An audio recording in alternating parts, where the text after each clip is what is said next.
Hello YouTube, and thank you for tuning into my video. I had to put on a shirt just so I was not naked in front of the screen. So I just wanted to make a story time. Girl, this happened I think it happened about a year and a half ago or 2 years ago. Anyways, basically, actually, before I even start this story time, girl, please click like, comment, subscribe. You know what to do. You know how this goes. Click the notification bell so you know when sister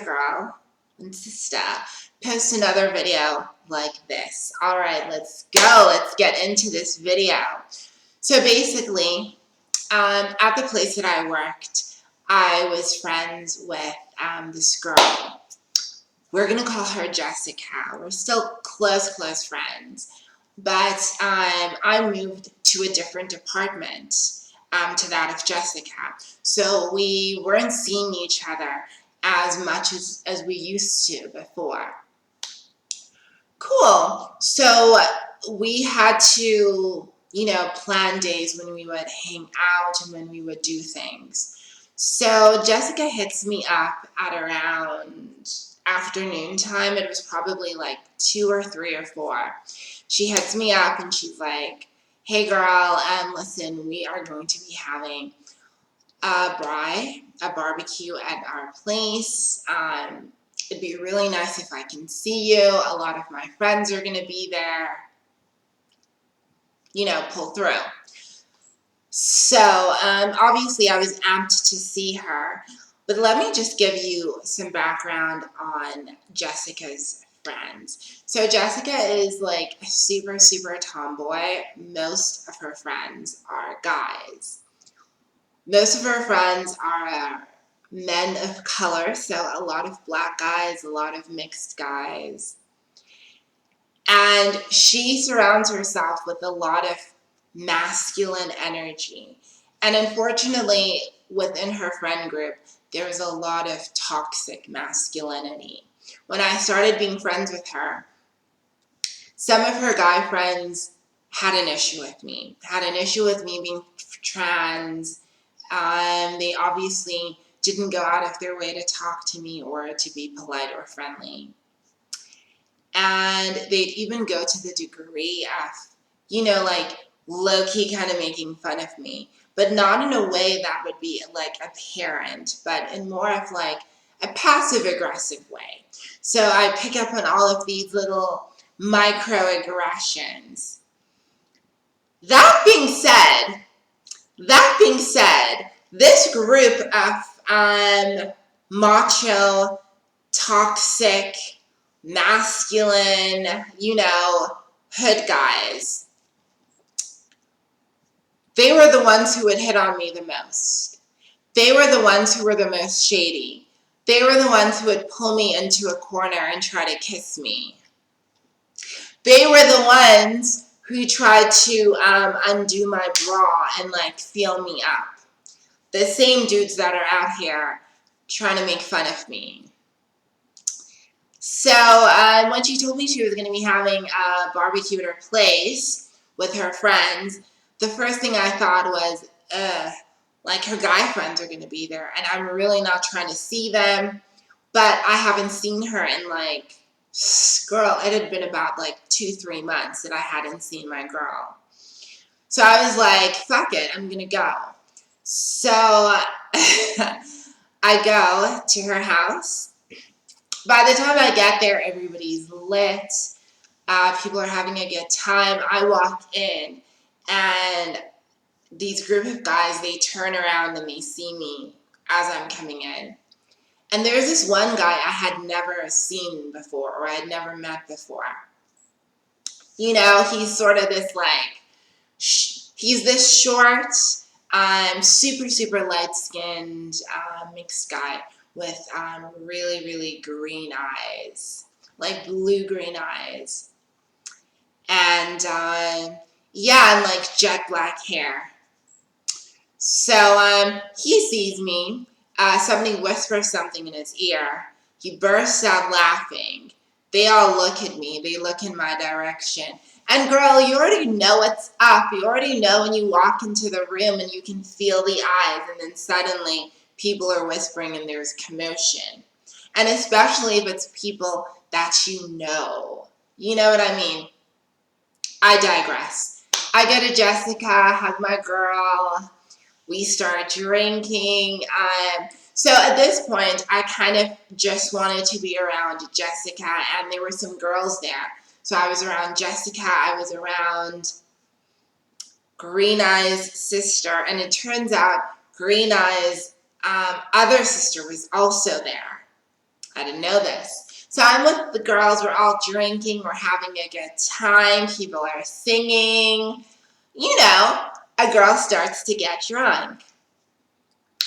Now, you know, when you start drinking, you you loosen up, you become more comfortable, you're in a better vibe, you're in a better spirit, you're not as anxious anymore, at least for me.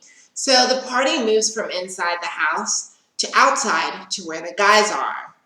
This is where the problem starts.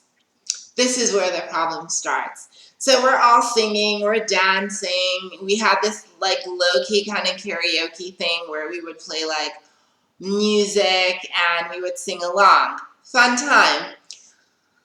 Green Eyes is all up in my business. So he first started not like heckling me, but he would make, you know, like little remarks and then look at his friends and they would all be like, he, and laugh in the corner. Girl, I wasn't even pressed. I'm just dancing and having a good time with my friends. And then, I don't know if it was the liquor. It wasn't the liquor. I don't know what got into this boy, but he starts feeling me up. Now, this was the same boy who was out here laughing with his friends, okay? Laughing at me, making fun of me.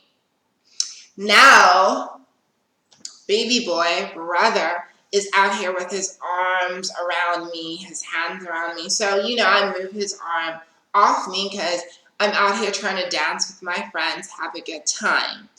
I actually, if you follow me on Instagram,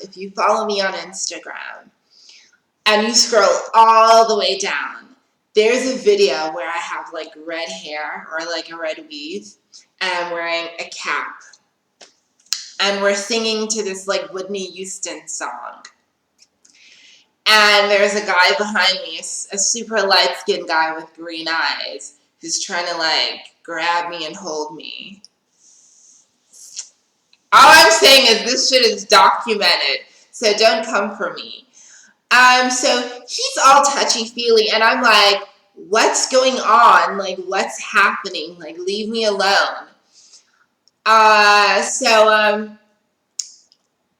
Things start to intensify. At one point, I go into the kitchen. He follows me, and he's all trying to talk to me, and I really was not trying to talk to this boy. Like, I really wasn't trying to even hear what he had to say to me. So fine, I go back into the group. At some point, I'm drunk at this point. He pulls me to the corner. So now we're away from the group, and I'm in this dark corner with this guy, and he grabs me by the waist and he starts kissing me. My silly drunk ass allows this to happen. Girl, don't judge me. My silly drunk ass allows this to happen. But luckily, Jessica's boyfriend, Jean-Dre, I think he was out trying to smoke, and he turns and he sort of sees Green Eyes and me kissing. And normally Jean-Dre would be like, oh, you know, and just walk away and not pay any attention to it. No, Jean-Dre literally comes towards us and he pulls Green Eyes away from me. I see that as my way to escape and get away from this guy. And then Green Eyes and Jean-Dre start talking to one another. So I can sort of see from my peripheral that Jandre is lecturing Green Eyes, and I don't know why. So I'm like, whatever. Green Eyes still comes up to me. He's still trying to feel me up, and I'm like, no, leave me alone. Actually, I'm not. I'm not doing this. No. I go to the toilet.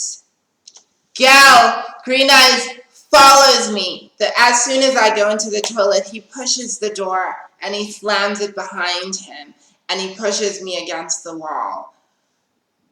At this point, the soberness hits me because I'm out here trying to pee, and I'm like, what's happening? What does he think is gonna happen? He grabs me and he pushes me against the wall. And I'm like, this shit is escalating. And he basically was like, undress. And I was just kind of like, look, I'm very, very defiant. And I hated when somebody comes at me in an aggressive manner, especially if it's somebody who was out here disrespecting me. So I'm just like, hell no.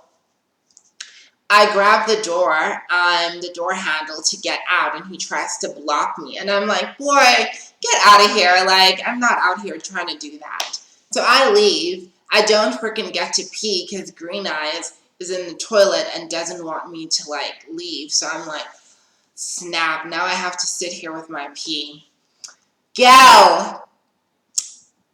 As I'm going out, this is when Jessica approaches me.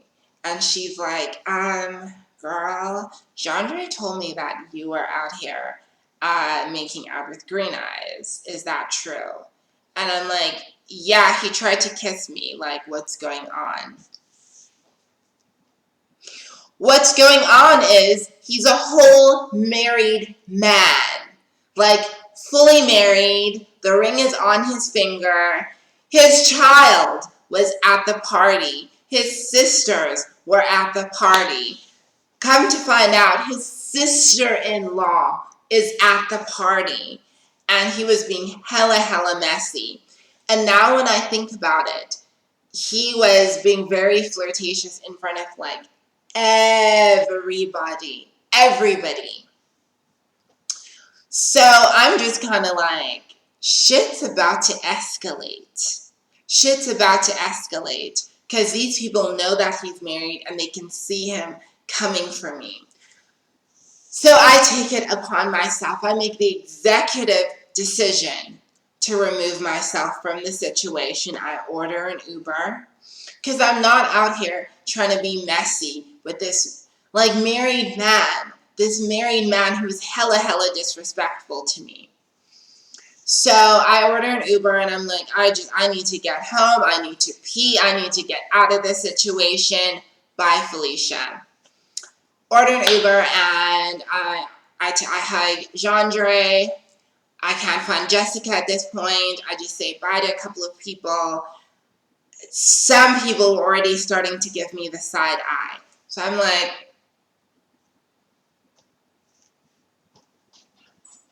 I'm out. And it was frustrating because, number one, he was the one who was out here heckling me with his friends. Number two, me minding my own business, he comes after me and he's all up in my business. So how are you going to be judging me? You know what I mean? But I'm like, I'm out. Uber comes.